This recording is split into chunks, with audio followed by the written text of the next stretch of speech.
So my name is Bill, and I'm here at my neighbor's house in a town called Paterson, New York. Paterson is about an hour away from New York City, and my neighbors have this beautiful apple orchard. And what that means is they have a field with a whole bunch of apple trees in it.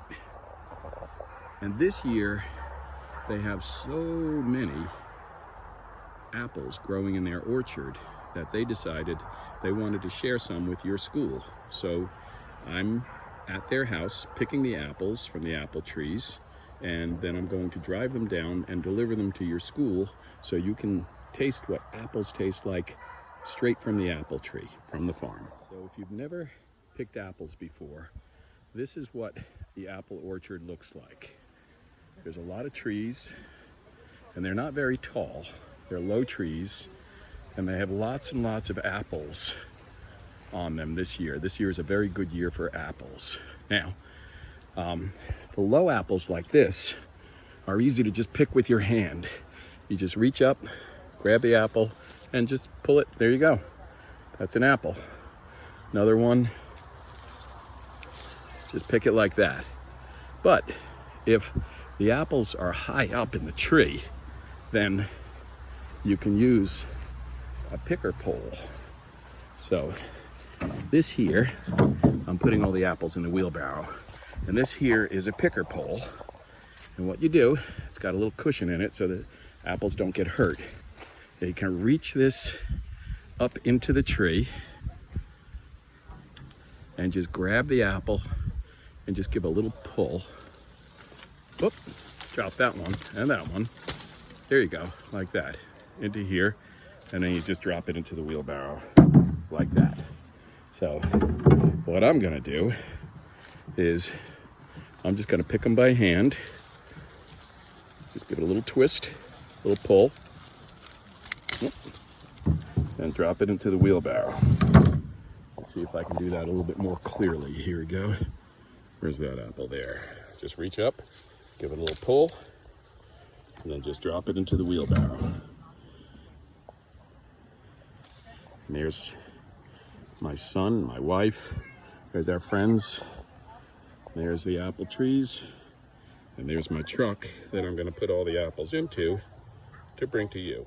It's kind of hard to see the apples because they're green like the tree, and then other times it's easier to see them because they're red and they really stand out from the tree, and you can see where all the apples are. And then sometimes in the autumn, when the apples are ripe, the leaves fall off the trees, which happens in the fall, and the apples are very easy to see because there's no leaves hiding them. That makes them very easy to pick. And I will tell you that apples from an orchard, they look a little bit maybe less pretty than the ones you get in the store, but I think they taste a lot better than the ones from the store. So you can see for yourself, but this apple here, it's not shiny and perfect and red like one from the store, but I bet you'll find out it tastes a whole lot better than the ones you buy from the store. There's lots of different types of apples. These apples that I was picking on that tree there are green apples, but you can also have yellow apples. You can have red apples like these, or red and yellow. And they're all good for something different. Some are good for baking into apple pies and apple Danish and apple turnovers. Some are good for eating just plain, and some are good for feeding to animals. If we have leftover apples at the end of this year, we're gonna feed them to the pigs and cows and chickens because they love them. This tree here has a kind of apple called an Empire apple, and Empire is for New York State. They're apples that grow best in New York State. In fact, New York State is called the Empire State, and there's a famous building in New York City called the Empire State Building, named after the Empire State.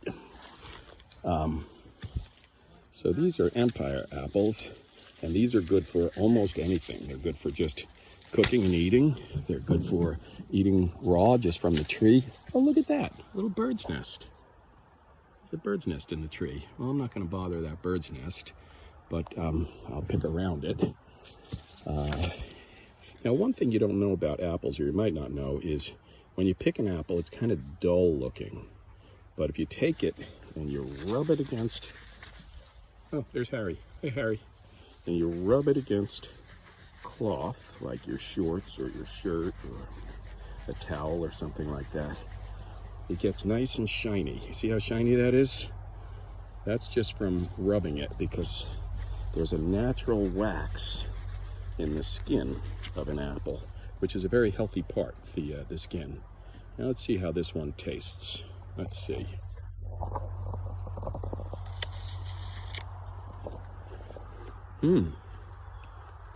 That's a good apple. It's really juicy too.